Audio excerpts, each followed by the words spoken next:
합니다. 오늘은 마가복음 3장 20절에서 30절까지 말씀을 통해서 복음에 미치다라는 제목을 가지고 함께 말씀을 나누기 원합니다.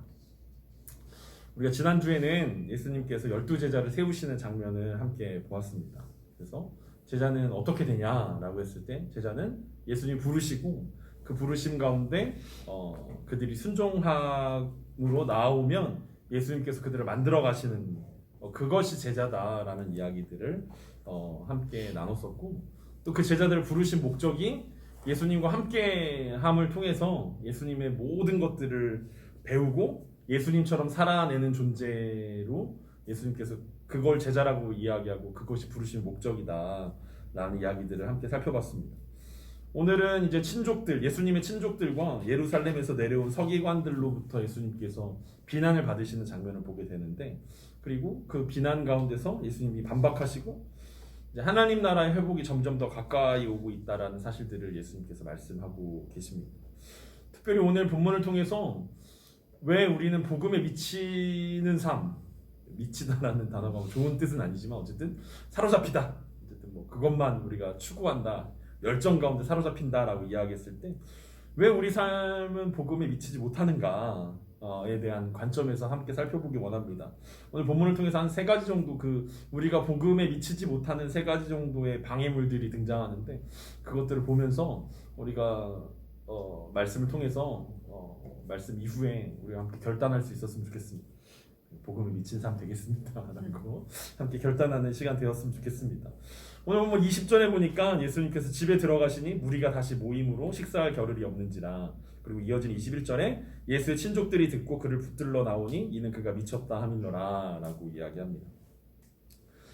예수님이 갈릴리 사역의 전초기지였던 이제 가버나움, 그리고 거기에서 이제 베드로의 집으로 돌아오셨습니다. 바다에도 계셨다가 산에도 계셨다가 이제 오늘은 이제 집에 가버나움에 있었던 베드로의 집으로 돌아오셨습니다. 그리고 그동안 이제 예수님이 이제 다른 지역들을 돌아보시면서 이제 가버나움에 있었던 사람들이 예수님을 기다렸겠죠. 그리고 기다렸던 수많은 사람들이 이제 돌아오셨다라는 이야기를 듣고 이제 베드로의 집으로 찾아들었습니다. 그리고 예수님은 식사할 겨를도 없이 바쁜 시간을 보내고 있었습니다. 예수님이 돌아오셨다는 소식은 가버나움에 뿐만 아니라 아마 예수님의 고향이었던 나사렛까지 들렸던 것 같습니다. 그래서 21절에서 예수의 친족들이 그 소식을 듣고 그를 붙들러 나왔다라고 이야기합니다. 그러니까 예수님이 가버나움에 돌아오셨다는 이야기를 듣고 나사렛에서부터 예수의 친족들이 온 거예요. 이제 다음 주에 다시 마가 이야기를 쓰기 때문에 보게 되겠지만, 친족이라는 말에는 예수님의 어머니도 포함되어 있고 형제들이 포함되어 있는 그런 사람들이 예수님을 찾아왔습니다. 근데 좋은 소식으로 찾아온 게 아니었습니다. 그들이 모여든 이유는 뭐라고 합니까? 예수를 붙들러 왔다라는 거예요. 예수님에 대한 좋지 않은 소문이 그들에게 들렸던 것입니다. 제가 지난주에 이제 저랑 이제 아내가 백신을 맞지 않았습니까? 코로나 백신을 맞았는데, 이 코로나 백신뿐만 아니라 어떤 소문을 이제 분석하면은 소셜 네트워크를 형성하고 있는 관계들을 보는 게 중요하다라고 이야기합니다. 그러니까 사회 관계망을 통해서 이제 어떻게 좋은 소문이건 나쁜 소문이건 이게 어떻게 전달되느냐를 추적하는 것들이 중요하다라는 거예요. 그래서 좋은 소문이 돌게 되면 이제 그 관계들을 통해서 뭐 SNS를 비롯한 어떤 친인척, 가족 이것들을 통해서 이제 점점 더 좋은 소문들이 이렇게 올라갈 거 아닙니까? 나쁜 소문은 반대로 나쁜 소문대로 이렇게 흘러가게 되겠죠. 그러니까 결국은 사회 관계망을 통해서 이 소문들이 돌게 된다라는 거예요. 그래서 사회학자들이 이제 이런 것들 분석해요. 그 관계망을 통해서 몇 단계를 거쳐야 이제 이런 소문들이 올라가냐 뭐 이런 것들. 그래서 요즘 우리나라 이슈가 그거잖아요. 코로나 백신에 대한 좋지 않은 소문들에 대한 어떤 이제 그런 관계들을 우리가 분석하는데, 일단 제가 맞고 났으니까 여러분들이 이제 사회적 저의 관계망에 들어온 거죠. 그래서 맞았는데 멀쩡하네. 목사님 맞았는데 멀쩡하네라고 이제 좋은 소문이 여러분들 가운데 인식이 됐을 거고, 이걸 이제 여러분들의 사회 관계망 통해서 이제 흘러가게 되겠죠. 그래서 이제 맞아도 괜찮다라는 생각들이 이제 들게 될 것입니다. 이러면 좋은 소문들이 돌게 될 거예요. 예수님에 대한 소문도 마찬가지였을 거라는 거죠. 어떤 그 예수님의 이적들을 경험한 사람들의 지인들과 친척들을 통해서 좋은 소문들이 돌게 됐고, 반대로 예수님을 반대하는 사람들의 입장에서 그 관계에 맺은 사람들을 통해서 나쁜 소문들이 돌게 되었을 것입니다. 그게 어디까지 갔냐면 이제 나사렛에 있는 예수님의 동네까지 흘러갔다라는 거예요. 근데 우리가 잘 알고 있는 것처럼 좋은 소문보다는 나쁜 소문이 빨리 그리고 더 큰 영향력을 가지고 돌게 되었습니다. 그러니까 지인의 지인을 통해서 예수님에 대한 나쁜 소문들이 이렇게 막 돌아서 이제 결국 나사렛까지 들러 들어갔다는 거예요. 예수님의 친족들이 그걸 들었어요. 듣고 나서 어떤 생각을 가졌냐면, 이 예수 이거 우리 가문의 망신, 어떻게 자기가 메시아라고 이야기하고 하나님의 아들이라고 얘기해서 우리 가족들 이렇게 망신시키냐. 그래서 더 이상 망신시키지 말아야겠다라는 생각을 가지고 예수님을 찾아왔는지, 아니면 정말 걱정이 돼서 오늘 친족들이 어떻게 생각했습니까? 미쳤다라는 소문을 듣고 온 거잖아요. 그래서 진짜 예수가 정신이 나간 거 아니야? 라는 생각을 가지고 그럼 이게 어떡하냐라고 진짜 걱정과 근심을 가지고 예수를 붙잡으러 왔든지, 어쨌든 부정적인 생각 가운데 사로잡혀서 예수를 붙들려고 이 친척들이 모였다라는 거예요. 가문에 대한 부정적인 인식을 꺾으려고 왔든지, 아니면 예수를 정말 어떤 정신병원에라도 데리고 가려고 왔든지, 어쨌든 그 나쁜 소문 때문에 그들이 고향으로 데려갈 작정으로 왔습니다. 예수의 소문을 듣고 모여든 무리들과 같은 소문을 듣고 잡으러 온 친척들의 이야기인데, 여기서는 예수님의 친척이라 할지라도, 그리고 예수님이랑 아주 친한 관계에 있다 할지라도 예수님을 다 이해한 것은 아니다라는 이야기들을 우리 가운데 보여주고 있습니다. 어렸을 때부터 비범함을 지켜봤던 마리아조차도, 그리고 그 형제들조차도 예수님이 메시아인가에 대한 그 의구심들이 있었다라는 거죠. 그리고 그 의구심은 메시아인가에 대한 의구심이 아니라 아예 정신이 나갔다, 미쳤다라는 생각들을 생각하게 할 정도로 이제 그렇게 안 좋은 소식들이 그들 가운데 들렸다라는 것입니다. 그러니까 도무지 이 형제들이 이해하지 못하는 상황 가운데 있었다라는 거예요. 심지어 이 미쳤다라는 이야기는 사실은 이게 조금 이렇게 순화된 단어라는 거죠. 사실 뒤에 이어지는 이제 귀신 들렸다라는 단어와 사실은 이때 당시에 미쳤다라는 단어는 같은 의미인 거예요. 그러니까 말이 좋아 미쳤다, 정신이 나갔다, 정신을 어디다 둔 것 같다, 이런 표현인 거지, 사실은 어쩌면 예수가 귀신에 들렸을지도 모른다라는 생각들을 하게 된다라는 거죠. 왜 우리가 복음에, 그리고 예수 그리스도에게 우리가 우리의 삶들을 다 드리지 못하고 미치지 못하는가라고 봤을 때, 오늘 친족들이 했던 것과 똑같은 실수들을 우리가 할 수 있다라는 거죠. 친족들이 했던 실수는 무엇입니까? 그들이 첫 번째 범했던 이 실수들은 자기가 예수랑 굉장히 친하다고 생각했다는 것입니다. 예수랑 굉장히 친한 관계라고 생각했기 때문에 내가 예수를 겪어봐서 알고 경험해봐서 아는데 예수는 그럴 사람이 아니야, 예수님에 대한 오해가 거기서부터 생겨났다라는 것입니다. 가깝다라는 착각에서부터 생겨났다라는 거죠. 우리의 삶 가운데도 마찬가지일 것입니다. 우리가 조금 더 열정적으로 예수를 따르지 못하는 이유 중에 하나는 뭐냐면, 내가 그래도 꽤 가까운데 라는 그 가깝다라는 착각 가운데 있다라는 거죠. 마치 친척들이, 그 형제들이 내가 어려서부터 알아왔다라고 생각했던 것처럼, 우리도 내가 어렸을 때부터 교회를 다녀봤는데 내가 예수님과 그래도 나름대로 헌신자로서 내가 많은 시간들을 예수님과 함께 했고, 예수님을 위해서 많은 사역들을 했고, 내가 예수님과 그래도 꽤 많은 시간들을 보내려고 노력하고 있는데 라는 생각들이 우리 가운데 오히려 방해물이 될 수 있다라는 거예요. 가깝다라는 생각 때문에, 이 정도면 충분하다는 생각 때문에 예수님을 이해하는데, 또 예수님을 온전히 따르는데 방해물들이 될 수 있었다라는 거죠. 어쨌든 형제들은 예수님을 이해할 수 없었다라는 거예요. 그들이 형제였고 그의 어머니였지만 이해할 수 없었다라는 거죠. 그럼 누가 예수님을 이해할 수 있냐라는 거예요. 그게 우리의 궁금증이죠. 친척들조차 예수님을 이해하지 못한다면, 그의 어머니조차 이해하지 못하면 누가 이해할 수 있냐. 우리가 예배 시작할 때 함께 잠시 제가 인용했던 성경이 에베소서 1장 17절 18절입니다. 우리 주 예수 그리스도의 하나님 영광의 아버지께서 지혜와 계시의 영을 너희에게 주사 하나님을 알게 하시고 너희 마음의 눈을 밝히사. 결국 친하다고 해서 예수 그리스도를 이해하는 것이 아니라 누가 이해할 수 있냐면, 성령님께서 지혜와 계시의 영을 부어주셔서 마음의 눈을 열어주시는 사람만이 예수님을 이해할 수 있고 예수님을 받아들일 수 있고 복음에 미칠 수 있다라고 성경은 우리 가운데 이해하고 있습니다. 그렇기 때문에 우리가 날마다 기도하면서 주님 앞에 나아가는 것은 내 힘으로 어떤 내 지식으로 이해하는 것이 아니라 성령님께서 우리의 마음의 눈을 열어주셔야 우리가 예수 그리스도의 길을 이해하고 하나님의 뜻을 이해할 수 있다라고 생각해 볼 수 있다라는 것입니다. 그런가 하면 22절에 이제 그 예수님의 길을 전혀 이해하지 못하는 사람들이 등장합니다. 예루살렘에서 내려온 서기관들은 그가 바알세불이 집혔다 하며 또 귀신의 왕을 힘입어 귀신을 쫓아낸다 하니 여기 마음의 눈이 그 닫힌 사람들이 또 등장합니다. 이 사람들은 예수님을 반대하기 위해서 예루살렘에서 내려온 서기관들이었습니다. 누가복음에서는 이들을 바리새인이라고 부르기도 합니다. 그들은 예수님을 반대하기 위해서 예루살렘에서부터 이 가버나움까지 내려왔습니다. 그들이 생각하기에 예수님이 베푸셨던 이적이나 예수님의 능력을 부인하는 것은 이게 좀 말이 안 된다라고 생각했던 것 같아요. 이미 어떤 결과물들이 있기 때문에 실제로 예수님이 귀신을 내쫓았고 실제로 예수님이 병을 고치셨고 실제로 예수님이 하셨던 일들을 부인하는 것은 막무가내로 우기는 거지 이걸로 사람들을 설득하거나 이걸로 예수님의 존재를 부인하는 것은 불가능하다고 생각했죠. 그래서 이 사람들이 생각해낸 방법이 무엇입니까? 이 사람들이 생각해낸 방법은 예수님께서 사탄의 능력을 힘입어서 귀신을 내쫓는다라고 주장한 것입니다. 얼핏 보면 우리가 이해가 갑니다. 어떤 공포 영화나 어떤 뭐 전설의 고향 이런 데 보면은 큰 귀신이 작은 귀신을 내쫓는다라는 거죠.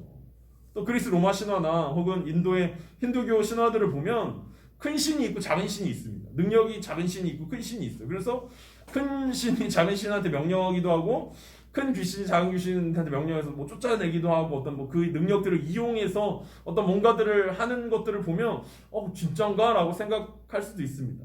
근데 오늘 예수님이 뭔 얘기를 하냐면 그런 관계들이 아니다. 귀신들끼리의 관계는 그런 관계들이 아니다 라고 이야기하죠.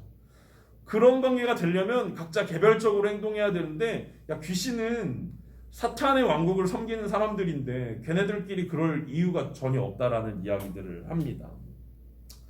그래서 예수님께서 그런 이유들을 이야기하면서 이 생각들을 가장 합리적이고 가장 이 방법이면 예수님은 어떤 이길 수 있겠다라고 생각했던 예루살렘에서 내려왔던 이 서기관들을 향하여서 예수님은 비유를 통해서 예수님의 반대 이야기들을 반대 무리들에게 설명해 주십니다.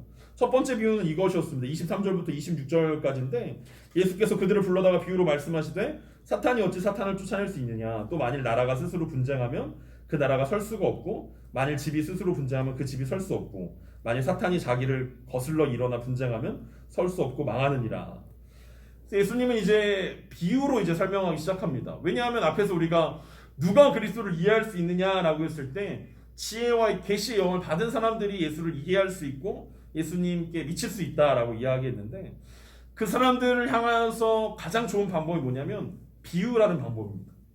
그러니까 눈이 열린 사람들에게는 비유는 너무나 쉬운 예화가 되는 거고 눈이 열리지 않은 사람들에게는 너무 쉬운 예화지만 눈이 열리지 않은 사람에게는 숨겨지게 되는 비밀들이 숨겨지게 되는 그런 결과들이 있기 때문에 예수님이 이제 비유로 이야기하고 있습니다. 나라와 나라가 분쟁하면 그 나라가 설 수 없고 가정 안에 불화가 있으면 가정이 세워질 수 없기 때문에 사탄이 분쟁하면 나라가 망하게 될 것이다 라는 이야기를 하고 있습니다. 예수님의 비유가 얼마나 쉬웠냐면 이제 국제 정세의 비유에서 예수님 얘기하시는 거예요. 우리 잘 알고 니네 헬라 제국 알죠? 헬라 제국 왜 망했는지 아냐? 라고 이야기하면서 그 시저가 갑자기 죽었잖아. 그리고 그 시저의 후예들이 네 명의 신하들이 막 싸웠잖아. 그래서 결국 헬라 제국 망해가지고 로마 제국 된 거 아니야? 라고 이야기하면서 국제 정세를 통해서 예수님께서 이야기하시는 거죠. 그러니까 모든 사람들이 알고 있었다라는 거. 왜 헬라 제국이 망했는지 그리고 왜 나라들이 망하는지를 알고 있었다는 거. 나라가 싸우면 그 안에 분쟁이 일어나면 반역이 일어나고 반란이 일어나면 나라가 세워지지 않는다라는 것들을 이야기하죠. 이어지는 그 예화는 그런 거예요. 옆집 누구 알지? 아니면 뭐 유명한 그 정치인 누구 알지? 그 집 왜 망했는지 알아? 라고 이야기하면서 가와 만사성이라고 들어봤지. 집안이 바로 서지 못하면 가문이 올라가지 못하는 거야. 그 바람 나가지고 쫄딱 망했잖아. 뭐 이런 이야기들 하고 있는 거죠. 그러니까 가정이 세워지려면 화목해야 되고 나라가 세워지려면 나라가 화목해야 된다라는 이야기를 하면서 결국에 이 바리새인들의 이 서기관들의 예루살렘부터 내려온 서기관들의 논리적인 허점이 무엇인지에 대해서 말씀하고 있는 것입니다. 만약 당신이 예수 그리스도가 사탄의 힘을 빌려서 귀신을 내쫓는 것이라면 야 니네 걱정할 필요 없는 거 아니냐, 사탄의 나라가 망하게 된 거 아니냐, 그럼 얼마나 좋은 일이냐. 그러면서 이제 두 번째 비유를 이야기하십니다. 27절입니다. 사람이 먼저 강한 자를 결박하지 않고는 그 강한 자의 집에 들어가 세간을 강탈하지 못하리니 결박한 후에야 그 집을 강탈하리. 얼핏 보면 이 비유가 좀 어려워요. 왜냐하면 이 비유에 따르면 강한 자가 누구겠습니까? 그러니까 얼핏 보면 이렇게 틀리는 거예요. 강한 자가 누구겠어요? 강한 자가 사탄인 거예요. 강탈하는 사람 누구예요? 도둑은 누구예요? 도둑. 네. 여기서 강탈하는 사람 있잖아요. 강한 자의 집에 들어간 사람. 예수님이에요. 그러니까 예수님이 자기를 도둑에 비유하니까 이게 이거 비유인데 왜 이렇게 어려워라고 생각할 수 있는데 곰곰이 생각해보면 그런 이야기인 것입니다. 예수님이 쉽게 비유로 설명하면서 이렇게 얘기하는 거예요. 야 니네 강도 당해본 적 있지? 니네 집에 도둑 들어본 적 있지? 이렇게 물어보는 거예요. 야 강도가 니네 집에 물건 훔칠 때 어떻게 했어? 집에 들어와가지고 너 묶었잖아. 그 다음에 집안 살림살이 다 가지고 날랐지. 바로 그 얘기라는 거야 라고 이야기하면서 강도가 강도짓을 하려면 그 집에 들어가서 경비가 됐든 뭐 주인이 됐든 강한 사람 딱 묶어놓고 훔치는 거 아니겠냐. 강한 자라고 생각했던 이 사탄을 묶은 이가 바로 나다. 그래서 그 강한 자 사탄의 세간살이가 뭐예요? 이 귀신 들린 사람들 말하는 거잖아요. 귀신 들린 사람들의 영혼, 그 불쌍한 영혼들을 빼앗아온 이가 바로 나다. 그게 그 메시아, 그 예수가 나다. 내가 여기 있다. 그런데 내가 어떻게 그 강한 자라고 생각하는 사탄과 한편일 수 있냐라는 이야기들을 하고 있는 거죠. 그러니까 잘 생각해봐야 돼요. 왜냐하면 이게 그 바리새인과 서기관들이 굉장히 논리적으로 얘기한 거예요. 이렇게 한 거 아니냐라고 해서 예수님이 이제 논리적인 비유들을 통해서 이야기했어요. 근데 하필이면 예수님이 도둑의 자기를 비유해버렸기 때문에 뭐야? 라고 생각할 수 있는데 이 장면이 그 장면이라는 거죠. 그러니까 이 장면을 통해서 예수님은 또 한 가지를 그 비유로 말씀하시면서 또 한 가지를 얘기해 주시는데 그게 뭐냐면 묶었다라는 거예요. 강한 자를 묶었다. 예수님이 이미 묶었다라는 강한 자를, 사탄을 묶었다. 예수님께서 광야에서 40일 동안 금식하신 다음에 사탄이 유혹할 때, 그 시험할 때 예수님이 이기셨던 그 장면이 바로 사탄을 결박했던 장면이라는 거죠. 그래서 이미 사람들을 묶어버렸다라는, 그 강한 사탄을 묶었다라는 거예요. 묶었다라는 게 어떤 의미냐면 이미 사탄은 힘을 잃었다라는 거죠. 그리고 이제 예수님의 도둑질이 시작된 거예요. 사람들을 빼내는, 자유케 되는 좋은 도덕질이죠. 도둑질. 좋은 도둑질이라고 웃기네. 어쨌든 사탄의 나라를 이제 침노하기 시작한 거죠. 멸망하게 됐다라는 것입니다. 그래서 사탄의 나라가 무너지고 있다. 그리고 그 무너지는 증거가 뭐냐면 사탄에게 빼앗겼던 잃어버린 영혼들이 돌아오는 것이 바로 예수님께서 말씀하신 것처럼 사탄의 나라가 무너지고 하나님의 나라가 세워지고 있다라는 이야기들을 하고 있는 거예요. 오늘 같은 본문인 마태복음에서 같은 이야기를 쓰고 있는 마태복음에서 예수님이 한 말씀을 더 하세요. 근데 마가는 그 이야기를 안 적어놨는데 마태복음 12장 28절에서는 예수님가 한마디 더 하시는데 뭐라고 이야기하냐면 그러나 내가 하나님의 성령을 힘입어 귀신을 쫓아내는 것이면 하나님의 나라가 이미 너희에게 임하였느니라. 그러니까 그 빼앗긴 이 사건을 통해서 강한 자를 결박하는 이 사건을 통해서 예수님이 하시고자 했던 이야기는 뭐냐면 이미 하나님 나라가 시작되었다라는 이야기를 하고 있습니다. 그러니까 지난주에 12제자를 세우면서 이 12제자가 뜻하는 게 뭐라고 이야기했습니까? 12제자는 하나님 나라의 새로운 백성을 의미한다라고 이야기했죠. 그러니까 그게 시초인 거예요. 그 12제자를 세운 것이 하나님 나라가 시작됐고 그 나라의 백성들이 새롭게 시작됐다라는 것들을 보여줬다면 오늘 이 귀신의 어떤 누명을 통해서 예수님께서는 하나님 나라가 충분히 많이 진행되어졌다. 사탄은 결박되었고 그 사람들이 귀신 들린 사람들이 그 사탄의 결박에서 풀려나는 것들을 통해서 하나님의 나라가 충분히 진행되어져 갖고 점점 더 확장되어지고 회복되어져 가는 가운데 있다라는 이야기들을 하고 있습니다. 그러니까 일상생활에서 만나는 아주 쉬운 이야기였지만 여전히 예수님을 믿지 않는 사람들에게는, 영안이 끼어있지 않은 사람들에게는 어려운 이야기였습니다. 이 비유의 기능이 바로 그런 것이었습니다. 은혜를 받은 사람에게는 이게 이해가 되기 쉽고 믿음을 굳건하게 해주지만 은혜를 받지 못한 사람들에게는 어렵고 이해되지 않는 이야기인 것입니다. 그래서 이 두 번째 이 바리새인들과의 대화를 통해서 왜 우리가 복음에 미치지 못하는가 했을 때 이 바리새인들처럼 합리적이고 논리적인 관점이 결국엔 복음에 미치지 못하게 하는 방해물들이다라고 생각해 볼 수 있습니다. 이 예루살렘에서부터 내려온 이 서기관들은 아마 내려오면서부터 계속 생각했을 거예요. 어떻게 하면 예수 그리스도의 이 권세를 깨트릴 수 있을 것인가? 어떻게 하면 예수 그리스도를 이길 수 있을 것인가를 생각하면서 생각하고 고민하고 논리적으로 생각해서 논리적이고 합리적인 결론이 예수가 사탄의 권세를 힘입어서 귀신들을 내쫓고 능력을 행하는 것이다. 야, 이거는 잡았다. 야, 이거면 끝이다라고 생각했던 그 관점이었지만 결국엔 예수님의 비유를 통해서 이것들이 풀어지는 것들을 보게 됩니다. 우리의 삶 가운데서도 우리가 조금 더 신앙에 열심을 내지 못하고 조금 더 예수 그리스도를 열심히 따라가지 못하게 가로막는 것 중에 하나는 우리 안에 그런 두려움들이 있는 거예요. 이단들은 열심히 하고 이단이 아닌 사람들은 합리적이고 객관적이면서 논리적으로 믿는다라는 어떤 그런 것들이 우리 가운데 있는 거죠. 아니 일반적으로 교회 다니면서 집 팔았다는 사람 얘기 들어본 적 있어요? 없잖아요. 일반적인 교회를 다니면서 집을 팔다거나 어떤 합숙 훈련을 한다거나 공동체 생활을 한다거나 어떤 그렇게 그런 일들을 하는 것은 이단들이 하는 거지. 교회 다니는 사람들은 그런 거 안 하지라고 우리는 생각한다라는 거죠. 그래서 우리가 하는 것은 우리의 믿음은 굉장히 합리적인 것이고 객관적인 것이고 논리적인 것이야 라는 어떤 우리의 장애물들이 있다라는 거죠. 방해물들이 있다라는 거죠. 너무 열심히 하는 거 아니야? 내가 이렇게 하면은 너무 광신자가 되는 거 아니야? 내가 이렇게 하면은 내가 너무 열심히 하는 거 아니야? 이거는 성경이 원하는 것이 아니지 않을까? 라는 어떤 두려움들이 우리 안에 있다라는 거예요. 그래서 우리는 자꾸만 절제하려고 합니다. 근데 늘 제가 얘기하잖아요. 여러분들이 너무 열심히 하는 것 같고 너무 광신자가 되는 것 같으면 제가 말릴 테니까 그런 걱정할 필요 없다고. 그냥 아직 그러려면 한참 멀었으니까 더 열심히 해도 되고 더 기도해야 되고 누가 자기의 삶을 내버려두고 기도하는 사람 없잖아요, 우리 중에. 여러분들이 기도를 조금 더 한다고 해서 야 너무 기도 많이 하는 거야 이런 생각 절대 할 필요 없다라는 거예요. 아직 한참 멀었으니까 기도 아직 충분히 더 많이 해도 되고 말씀 충분히 더 읽어도 되고 더 열심히 해도 되는데 우리는 이거 너무 열심히 하는 거 아니야?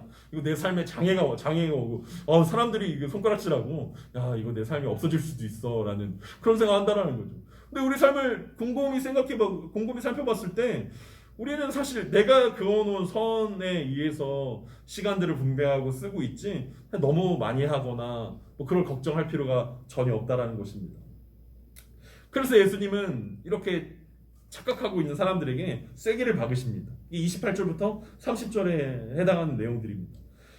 내가 진실로 너희에게 이르노니 사람의 모든 죄와 모든 모독하는 이는 사하심을 얻되 누구든지 성령을 모독하는 자는 영원히 사하심을 얻지 못하고 영원한 죄가 되느니라 하시니 이는 그들이 말하기를 더러운 귀신이 들렸다 함이로라. 사실 이 구절은 많은 학자들이 이제 해석하기 어려워하는 구절 중에 하나입니다. 도대체 사하심을 얻지 못하는 죄가 도대체 뭐냐? 모든 죄는 사하심을 얻는데 사하심을 얻지 못하는 죄는 뭐냐? 그래서 이제 앞에 언급했던 이제 가룟 유다 얘기처럼 자살이냐, 자살에 해당하는 죄는 사하심 못 얻는 거냐, 아니 도대체 성령을 회방한다는 죄가 도대체 뭐냐라는 또 궁금증 그리고 또 논란들이 굉장히 많이 있습니다. 하지만 오늘 그냥 그 비유와 이 이야기의 관점에서 살펴보면 될 것 같습니다. 앞에서 예수님의 가족들이 예수님을 미쳤다라고 했습니다. 그리고 서기관들은 예수님이 바알세불에 붙잡혔다라고 했습니다. 앞에서 설명했던 것처럼 이 두 가지는 같은 이야기였어요. 그냥 예수는 미쳤다는 거예요. 미쳤던지 귀신에 들렸던지 같은 맥락에서 그때 당시에 사람들이 이해했다라고 이해할 수 있습니다. 근데 그런 사람들 향해서 예수는 분명하게 이야기하십니다. 아무리 가족이어도 아무리 논리적으로 지식이 뛰어나더라도 예수님의 하나님 나라의 사역을 거부하는 것은 성령을 모독하는 행동이고 그것은 용서받을 수 없는 영원한 죄가 된다라는 이야기를 합니다. 그게 30절에서 그들이 말하기를 더러운 귀신이 들렸다 함이라. 이게 이 맥락에서 보기에 굉장히 자연스럽지 않습니다. 죄가 사해지지 못하는 이야기. 이게 무서운 이야기지만 생각해보면 성령을 회방하는 죄, 예수 그리스도를 반대하고 그 구원 사역을 거절하는 것은 구원받지 못했다는 뜻이기 때문에 용서받지 못하는 죄가 될 수밖에 없습니다. 영원한 죄가 될 수밖에 없다라는 거예요. 왜냐하면 하나님의 은혜가 부어졌는데 예수 그리스도의 십자가의 사역이 우리를 위해서 진행되어졌는데 그것을 거부한 거, 거절한 것이기 때문에 용서받지 못하는 죄가 될 수밖에 없다라는 것입니다. 예수님의 하나님 나라의 사역을 거부하는 것, 그리고 그것이 성령을 모독하는 행동이고, 예수 그리스도를 반대하고 그 구원 사역을 거절하는 것은 구원받지 못했다는 뜻이 될 수밖에 없다라는 것입니다. 하지만 정말 이런 죄가 용서받지 못하는가라고 했을 때 사실 또 그렇지도 않습니다. 왜냐하면 오늘 예수님을 미쳤다라고 생각하면서 붙잡으러 왔던 친족들 중에는 예수님의 동생 야고보가 있어요. 그리고 우리가 잘 알고 있는 것처럼 야고보는 예수님이 부활하신 이후에 예루살렘 교회의 기둥 같은 사도가 됩니다. 야고보가 돼요. 그러니까 야고보서도 기록할 수 있었던 거고, 예루살렘 교회의 어떤 핵심 인물이 됩니다. 진짜 예수님 말씀처럼 야 얘는 용서 못 받아, 얘가 나 미쳤다고 그랬고 귀신 들렸다고 그랬으니까 얘는 끝난 거야 라고 생각한다면 기회가 없어야 되는데 충분히 그들에게도 기회가 돌아갔다는 사실들을 우리는 기억합니다. 중요한 것은 예수님의 구원 사역을 거절하는 것은 오히려 사탄의 나라에 속하게 되는 것이고 사탄의 나라를 위해서 싸우게 되는 일들이라는 사실들일 것입니다. 그래서 오늘 세 번째 비유를 통해서 예수님께서 왜 예수 그리스도의 이 복음에 미치지 못하는가라고 했을 때 결국은 이 세 번째 비유가 이야기하는 것은 은혜를 헛되이 받는 자들, 은혜를 거절하는 자들은 예수 그리스도의 복음에 미칠 수 없다라고 이야기하고 있습니다. 오늘 좀 어려운 이야기처럼 보여지지만 오늘 이 가족들과 이 친척들과의 이야기, 그리고 예루살렘으로부터 온 이 서기관들의 이야기를 통해서 오늘 우리가 복음에 미치지 못하는 이 세 가지 이유들에 대해서 함께 생각해 봤습니다. 그러니까 친하다라는 생각, 그리고 논리적이고 합리적이라는 생각, 그리고 은혜를 거절하는, 은혜를 헛되이 받는 이것들이 우리가 하나님 나라에 그리고 복음에 미치지 못하는 어떤 그런 영향들을 우리 가운데 주지 않나라고 생각해 볼 수 있을 것입니다. 왜냐하면 우리는 이 본문을 보면서 우리가 예수님 보고 미쳤다라고 이야기하겠습니까? 예수님이 바알세불의 힘을 입어서 이런 기적들을 베풀었다고 생각하겠습니까? 우리는 뭐 그런 생각 안 한다라는, 우리는 예수님을 환영하고 그분의 사역을 사랑합니다. 그리고 예수님이 하나님의 아들이라는 것들을 인정한다라는 거죠. 근데 이 이야기를 통해서 예수님께서 우리 가운데 하고 싶은 이야기가 있다라는 거죠.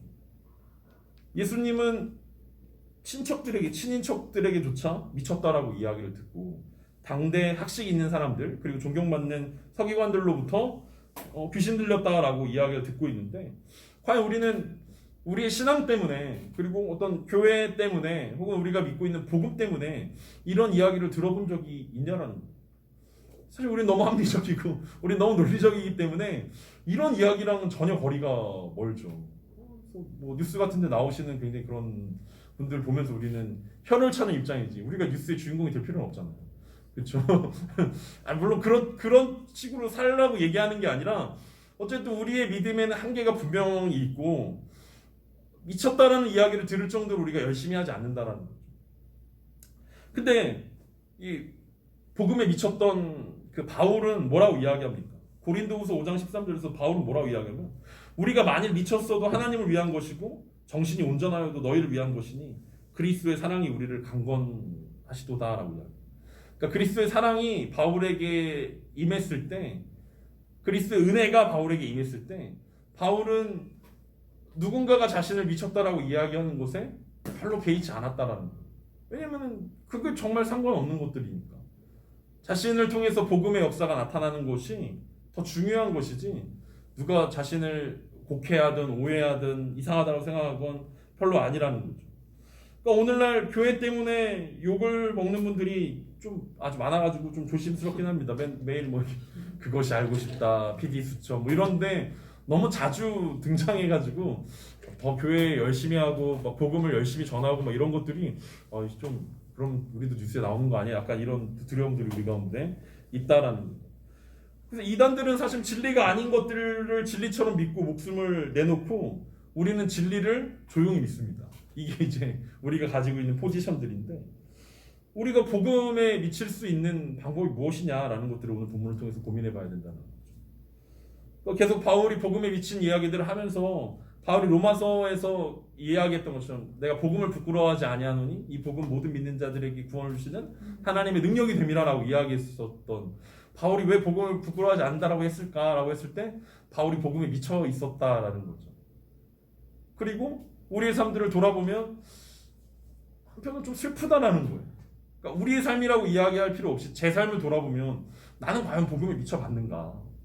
나는 과연 복음에 미쳐 있는가? 라고 했을 때 나는 너무 합리적이고 너무 논리적이고 난 너무 예수 그리스도와 친밀하다고 생각하고 이 정도면 됐다라고 이 정도면 굉장히 친하다라고 생각하는 오늘 본문에 등장하는 사람들 중에 하나라는 거예요.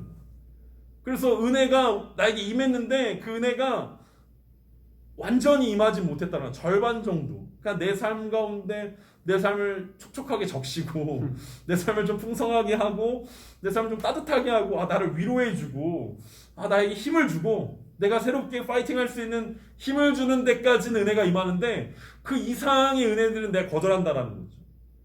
이게 예수님께서 이야기했던 성령을 해방하는 거라는 거예요. 성령의 능력은 제한이 없는데 나는 제한을 걸어요.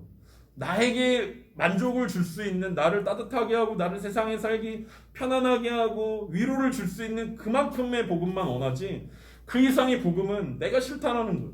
내가 그것들을 거절한다라는 거죠. 내가 복음에 완전히 미쳐서 완전히 사로잡혀서 살기에는 여전히 내가 세상에서 누려야 하는 것들이 너무나 많고 여전히 세상 가운데서 하고 싶은 일들이 너무나 많이 있지 않나. 그렇다면 나는 과연 바울처럼 내가 복음을 부끄러워하지 아니하노니라고 이야기할 수 있을까라고 생각할 수밖에 없습니다. 왜 예전에 코카콜라 회장이 그런 얘기 했대잖아요. 자기 몸에는 콜라가 흐른다고. 그 정도 열정이 나에게 있으면 얼마나 좋을까. 내 몸에 예수 그리스도의 피가 흐릅니다. 물론 우리가 뭐 그렇게 얘기하긴 하지만 예수 그리스도의 피가 흐르는데 사실은 그 정도까지 나를 구원해 줄 수 있을 만큼만 흐르지 예수 그리스도의 피가 나를 넘어서까지는 피가 흐르면 안 된다는. 그럼 낭비. 나를 구원할 정도만 예수 그리스도의 피가 흘러야지 더는 안 된다라고 생각하지 않나. 그래서 오늘 말씀을 통해서 과연 우리가 제안하고 있는 것들은 무엇인가를 한번 고민해 볼 수 있었으면 좋겠습니다. 혹시 우리가 예수 그리스도와 이 정도면 충분히 친밀하지 않은가라고 제안하고 있지는 않는가. 우리가 굉장히 합리적이고 논리적이고 객관적으로 우리가 신앙생활을 하고 있다라는 생각들이 혹시 나를 붙잡고 있지는 않나. 혹은 우리가 하나님의 은혜를 갈망하고 간절하게 소망하지만 그것이 너무 나를 바꾸지 않고 너무 나를 흔들지 않을 정도로만 우리가 바뀌길 원하고 있지 않나. 나에게 조그마한 위로와 따뜻한 사랑 정도만 우리가 기대하고 있지는 않을까. 그렇다면 우리는 복음을 부끄러운 사람이고 결국엔 하나님의 나라를 회방하는 사람이고 결국엔 하나님께서 기뻐하지 않는 자들이라는 사실들을 우리가 생각해 볼 때 오늘 본문이 조금 우리 가운데 심각하게 우리 가운데 좀 다가올 수 있었으면 좋겠습니다. 예수님께서 이 12제자를 세우시고 계속해서 하나님의 나라가 회복되어져 가는 것들을 보여주고 있습니다. 제자들이 회복되어졌을 뿐만 아니라 제자들이 세워지고 하나님의 백성들이 일어나고 오늘 본문처럼 그 사람들을 묶고 있었던 사탄의 권세가 무너지고 곳곳에서 자유케 되어지는 복음들이 선포되어지고 사람들이 회복되어지는 것들을 통해서 이제 사탄의 나라가 끝났고 이제 하나님의 나라가 오고 있다 라고 이야기했을 때 우리는 과연 사탄의 나라 편에 있을지 아니면 하나님 나라에 있을지 우리가 함께 고민해 봐야 한다는 것입니다. 어제 그 코로나 광고 하나 봤어요. 코로나는 괜찮은 걸 좋아합니다. 이렇게 그런 광고가 있더라고요.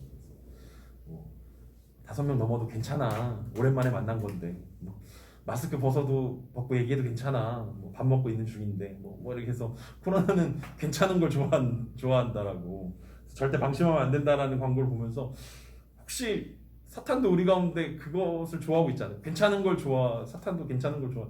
야, 너무 열심히 하지 않아도 괜찮아. 너무 올인하지 않아도 괜찮아. 너무 복음을 살려고 하지 않아도 괜찮아. 너무 바쁘잖아. 너무 분주하잖아. 너 할 일 많잖아. 라고 세상은 우리들 가운데 계속 괜찮다라는 것들을 요구하잖아. 너를 좀 더 돌아보고 너를 좀 더 사랑하고 너에게 좀 더 투자를 하고 너에게 조금 더 시간을 주고 너의 마음을 위로하고 너의 마음을 알아줘야지라고 괜찮아라는 것들을 요구할 때 우리는 복음의 정신으로 다시 한번 하나님 나라의 관점으로 우리가 생각해 볼 수 있는 저와 여러분 됐으면 좋겠습니다. 우리의 관점에서는 괜찮을 수 있지만 하나님 나라에서는 괜찮지 않을 수 있다는 것. 나에게 미쳐 있는 사람들에게는 괜찮을 수 있지만 복음에 미친 사람들에게는 전혀 괜찮지 않을 수 있다는 것. 그래서 우리가 다시금 한 주를 시작하면서 우리 한 주 동안 복음에 미친 삶이 무엇인지 어떻게 살아야 할 것인지를 다시 한번 고민하고 그렇게 살아내는 저 여러분 되시길 간절히 소망합니다.